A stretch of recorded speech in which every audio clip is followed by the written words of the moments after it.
இந்த பதிவில் நம்ம கேப்டன் விஜயகாந்த் நடித்து 2000ஆவது ஆண்டு ஜனவரி 14ஆம் தேதி ரிலீஸ் ஆன வானத்தை போல என்ன ஸ்பெஷல் அப்படின்னாக்கா, ஸோ இந்த நூற்றாண்டோடைய முதல் 100 நாள் திரைப்படம் மட்டும் இல்லாமல் 175 நாளுக்கு மேலே ஓடி வசூல் சாதனை படைத்த முதல் திரைப்படம் அதுதான்.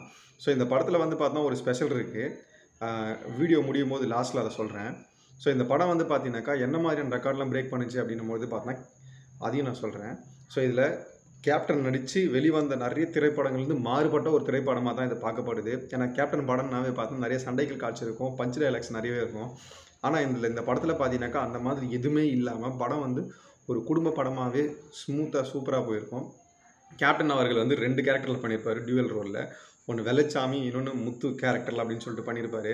ஆனால் 2 கேரக்டருமே பார்த்தோன்னா தலைவர் சூப்பராக பர்ஃபெக்ஷனாக பண்ணியிருப்பார். வச்சு பிசுறாமல் அப்படி அவ்வளோ ரசிக்கக்கூடிய அளவில் இருக்கும். இன்றளவும் கூட பார்த்தீங்கன்னாக்கா வெள்ளைசாமின்ற கேரக்டர் வந்து பார்த்தீங்கன்னா இப்போ கூட நம்ம மனசளவில் வந்து நிலைச்சிருக்குது, அதுதான் உண்மை.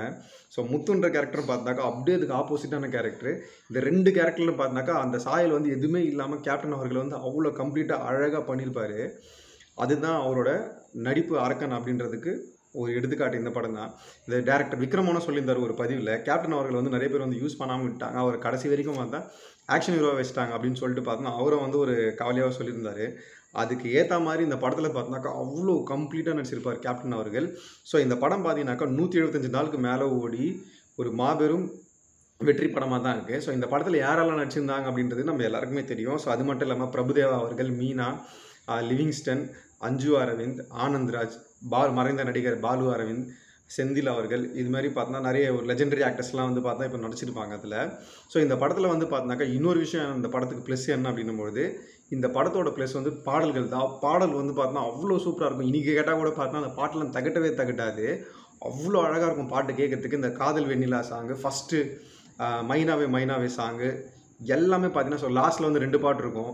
ஒன்று நதியே நைல் நதி அப்படின்னு சொல்லிட்டு அப்படின்ற பாட்டுகள் எல்லாமே பார்த்தோன்னா அந்த காலகட்டத்தில் வந்து சூப்பர் ஹிட்டான பாட்டு. ஸோ இப்போ வந்து பார்த்தா அந்த காதல் வெண்ணிலா பாட்டு வந்து பார்த்தோன்னா இப்பவும் ட்ரெண்டிங்கில் தான் இருக்குது. அது நம்ம கேட்கும் போதே தெரியும். ஸோ இந்த படத்தோட இன்னொரு ப்ளஸ் என்ன அப்படின்னும் பொழுது பார்த்தோன்னா கேப்டன் படத்தில் வந்து பார்த்தா சண்டை காட்சிகள் நிறையவே இருக்கும். ஆனால் இந்த படத்தில் பார்த்தோன்னாக்கா சண்டையே இருக்காது. லாஸ்ட்டில் கிளைமேக்ஸில் மட்டும்தான் சண்டை இருக்கும். அது எதுக்காக டேரக்டர் வச்சார் அப்படின்னாக்கா கதையோட அம்சத்தின் படி பார்த்தாங்க இந்த படத்தில் வந்து ஒரே ஒரு ஃபைட் சீன் கூட கிடையாது. ஆனால் கேப்டனோட ரசிகர்கள், அதாவது நம்மளாம் வந்து பார்த்தோன்னா ரொம்ப வருத்தப்படக்கூடாது அப்படின்னு சொல்லிட்டு டேரக்டர் வந்து கேப்டன் வந்து வற்புறுத்தி அட்லீஸ்ட் ஒரு சண்டை காட்சியாவது இந்த படத்தில் இருக்கணும் அப்படின்னு சொல்கிறதுக்காக தான் அந்த லாஸ்ட்டில் ஒரு ஃபைட் சீனே வச்சுருந்தாங்க. இந்த படம் வந்து ஸ்டார்டிங் ஸ்டேஜில் வந்து செம்ம பீக்கில் ரீச், அப்படியே குடும்பமாக மக்கள் வந்து இந்த படத்தை வந்து பார்க்க வந்து ரொம்ப விருப்பம் தெரிவித்து அவ்வளோ சூப்பரான படம். ஸோ இப்போ படத்தை வந்து டிவியில் போட்டால் கூட பார்த்தா குடும்பமாக பார்க்குற மக்கள் தான் நிறையவே இருக்காங்க இன்னும் கூட. இந்த படம் வந்து பார்த்தோன்னா எனக்குமே அழிக்க முடியாத சூழல்கள் படமாக இருக்குது. இது வந்து எந்த காலகட்டத்திலையும் பார்த்தோன்னா இந்த படத்தை வந்து பார்க்கலாம், போரே அடிக்காது என்றைக்குமே சரி. ஸோ இந்த படத்தில் வந்து பார்த்தோன்னா இன்னொரு ஸ்பெஷலான விஷயம் என்ன அப்படின்னும்போது பார்த்தோன்னா படத்தோட காமெடிஸ். ரமேஷ் கண்ணா, அதுக்கப்புறம் செந்தில் அவர்களும் சரி ஒரு ட்ராக்ல தனியாக காமெடி பண்ணிட்டு இருப்பார். அடுத்தது ரமேஷ் கண்ணா. ஸோ இவரோட காமெடியும் பார்த்தா இந்த படத்தில் வந்து ஒர்க் அவுட் ஆச்சு. அந்த துணி துவைக்கிற சீனாக இருக்கட்டும் சரி. ஸோ அடுத்தது வந்து பார்த்தா அந்த எலிக்கு வச்ச வடையை வந்து கஸ்டமருக்கு வைக்கிற இந்த சீனாக இருந்தாலும் சரி. செந்திலோட காமெடி வந்து பார்த்தீங்கன்னாக்கா அந்த தர்மபிரபு அப்படின்ற ஒரு காமெடி பார்த்தோன்னா இன்றைக்கும் நிலைச்சிருக்கு.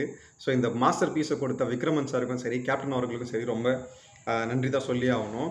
ஸோ அது மட்டும் இல்லாமல் இந்த படத்தை தயாரித்தது யார் அப்படின்னும்போது பார்த்தோன்னா ஆஸ்கர் ஃபிலிம்ஸு இந்த படத்தை வந்து தயாரிச்சிருந்தாங்க. இந்த படத்தோடைய பாடல்கள் இசையமைப்பாளர் யார் அப்படின்னாக்கா எஸ்.ஏ. ராஜ்குமார் அவர்கள். ஸோ இந்த படத்தோட பாட்டுகள் அப்படி செதுக்கியிருப்பார், அவ்வளோ இனிமையாக இருக்கும். ஸோ இந்த பாடல்கள் வந்து பாடலாசிரியர்கள் யார் அப்படின்னாக்கா முத்துக்குமார், விஜய் அவர்கள், இந்த மாதிரிலாம் பார்த்தீங்கன்னாக்கா பாட்டு எழுதியிருக்காங்க. ஸோ இது மட்டும் இல்லாமல் இந்த படத்துக்கு வந்து பார்த்தீங்கன்னாக்கா இன்னொரு ப்ளஸ் பாயிண்ட் என்ன அப்படின்னும் பொழுது பார்த்தோன்னா இந்த படத்தோடைய ஒளிப்பதிவு ஆர்தர் வில்சன் அவர்கள் தான் இந்த படத்துக்கு வந்து பார்த்தோன்னா ஒளிப்பதிவாளராக. ஸோ இந்த திரைப்படத்தோட கதைக்களம் என்ன அப்படின்னாக்கா ஸோ அண்ணன் தம்பி 4 பேர். ஸோ வெள்ளைசாமின்ற ஒரு கேரக்டர் தான் இந்த படத்தில் வந்து பார்த்தோன்னா பெரிய லீட் ரோலாக நடிச்சிருப்பார். ஸோ அவங்களோட தம்பிகளை வந்து கஷ்டப்படுற காலத்துலேருந்து பார்த்தோன்னா எப்படி வந்து அவர் வந்து கட்டி காத்து வளர்க்குறாரு. அது மட்டும் இல்லாமல் இந்த கதை வந்து எதை நோக்கி போகும் பார்த்தோன்னாக்கா அண்ணன் தம்பிகள் வந்து எவ்வளோ ஒற்றுமையாக இருக்காங்க, கடைசியில் வந்து பிரிவாங்களா, இல்லை கடைசி வரைக்கும் ஒற்றுமையாக இருப்பாங்களா, இல்லை வீட்டுக்கு வர மருமகள் வந்து அவங்களை பிரித்து கொண்டு போயிடுவாங்களா அப்படின்ற இந்த கதைக்களத்தை நோக்கி தான் இந்த படமே போயிட்டுருக்கோம் ஃபஸ்ட்லேருந்து ஸ்டார்டிங் வரைக்குமே பார்த்தீங்கன்னா. ஸோ கடைசியில் வந்து ஜெயிச்சது என்னமோ பார்த்தோன்னாக்கா கதைக்காலம் மட்டும்தான். அந்த கதைக்காலம் வந்து யார் வந்து ரொம்ப பேக் போனாக இருந்தது அப்படின்னாக்கா நம்ம கேப்டன் விஜயகாந்த் அவர்களுடைய வெள்ளைச்சாமி அப்படின்ற ஒரு கேரக்டர் தான் கடைசி வரைக்கும் அந்த படத்தை வந்து தூக்கி நிறுத்திருக்கும். கேப்டன் அவர்கள் பார்த்தினாக்கா படம் ஃபுல்லாகவே ட்ராவல் பண்ணியிருப்பார். வெள்ளைச்சாமி முத்து அப்படின்ற கேரக்டரில் வந்து பார்த்தினாக்கா ஒவ்வொரு ஸ்க்ரீன்லையும் பார்த்தோன்னா வெள்ளைச்சாமி இல்லாத கேரக்டரில் முத்து ஃபீல் பண்ணியிருப்பார், முத்து இல்லாத கேரக்டரில் வெள்ளைச்சாமி ஃபீல் பண்ணியிருப்பார் அப்படின்னு சொல்லிட்டு பார்த்தோன்னா ட்ராவல் வந்து செம்மையாக போயிட்டுருக்கும். ஸோ லாஸ்ட்டில் வந்து பார்த்தீங்கன்னா ஒரு 10-15 நிமிஷத்துக்கு மேலே பார்த்தீங்கன்னாக்கா பிரபுதேவா கௌசல்யா அப்படின்ற ஒரு கேரக்டர் வந்து கொண்டு வந்திருப்பாங்க உள்ள. லாஸ்ட்டு ஒரு 10 நிமிஷம் தான் அவங்கள வந்து பார்த்தோன்னா ஒரு ஸ்க்ரீன் ஃபுல்லாக ஒரு 5 நிமிஷம் கரெக்டாக கேப்டன் அந்த சீன்லேயும் வருவார். ஆனால் அதில் பார்த்தீங்கன்னா ஒரு 5 நிமிஷம் அவங்கள மட்டும் தெளிவாக காட்டியிருப்பாங்க. ஸோ அந்த லவ் சீனும் பார்த்தாக்கா பர்ஃபெக்ஷனாக ஒர்க் அவுட் ஆகிருக்கும். இந்த படத்தில் வந்து பார்த்தா சென்டிமெண்ட் சீன்ஸ்லாம் பார்த்தோன்னா அவ்வளோ அழகாக இருக்கும். லாஸ்ட்டில் வந்து அந்த பிரபுதேவா அவர்களுக்கு வந்து பார்த்தோன்னா கல்யாண ஸ்டேஜில் வந்து அந்த இன்விடேஷனை வந்து அந்த கவரில் போட்டிருப்பார். அப்போ சொல்லுவார், அண்ணா எனக்கு குழந்தை பிறந்தா நீங்கள் தான் வளர்க்கணும், உங்ககிட்ட வளர்ந்தா தான் அந்த பிள்ளைங்களுக்கு வந்து பாசம் என்ன அப்படின்னு சொல்லிட்டு தெரியும். ஸோ அந்த வார்த்தையெல்லாம் கேட்கும்போது பார்த்தா அப்படியே உடம்பெல்லாம் அப்படியே புல்லரிக்கும். கேப்டன் அந்த ஃபேஸ் வந்து பார்த்தா அந்த ரியாக்ஷன்ஸ் அவ்வளோ அழகாக இருக்கும்.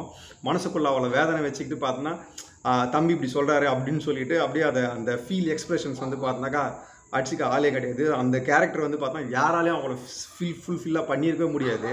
அவ்வளோ அழகாக பண்ணியிருப்பார் கேப்டன் அவர்கள். ஸோ அது மட்டும் இல்லாமல் பார்த்தோன்னா அந்த நம்ம கேப்டன் முத்து கேரக்டர் அப்படின்றதும் சரி, வெள்ளைச்சாமி கேரக்டரும் சரி, ஒரு சீன் ஒன்று வரும். வெள்ளைச்சாமி கேரக்டர் வந்து பார்த்தினாக்கா பொண்ணு கேட்க போயிருப்பார். ஸோ அந்த கேரக்டரில் வந்து பார்த்தா அசிங்கப்படுத்தி அமைச்சிட்டு இருப்பாங்க அங்கே. அதுக்கு வந்து நம்ம முத்துன்ற கேரக்டரில் கேப்டன் அவர்கள் சொல்லியிருப்பார், உங்கள் மனசு எனக்கு தெரியுண்ணே, எனக்கு வந்து பார்த்தா அந்த பொண்ணே வேணாம் அப்படின்னு சொல்லிட்டு போயிருப்பார். அந்த கேரக்டரும் அந்த சீன்ஸும் பார்த்தீங்கன்னா மக்கள் மத்தியில் வந்து பார்த்தா நிறைய வரவேற்பு பெற்றது. ஸோ அது மட்டும் இல்லாமல் கேப்டன் அவர்களுக்கும் மீனா அவர்களுக்கும் அந்த படத்தில் வந்து திருமண காட்சி இருக்கும். அந்த ராஜீவ் அவர்கள் வந்து என்ன சொல்லுவார் அப்படின்னாக்கா, மாப்பிள்ளையை தனியாக பிரித்து கூப்பிட்டு வந்துரு அப்படின்னு சொல்லிட்டு கேப்டன் அவர்கள் சரி போகும்போது கேட்டுருவார். அதில் வந்து பார்த்தோன்னா அந்த மீனா அவர்கள் வந்து சரிப்பா அப்படின்னு சொல்லும்போது பார்த்தோன்னா அந்த ரியாக்ஷன்ஸ் அப்படியே பார்த்தீங்கன்னா அப்படியே கண்ணுக்குள்ளே நிற்கும்.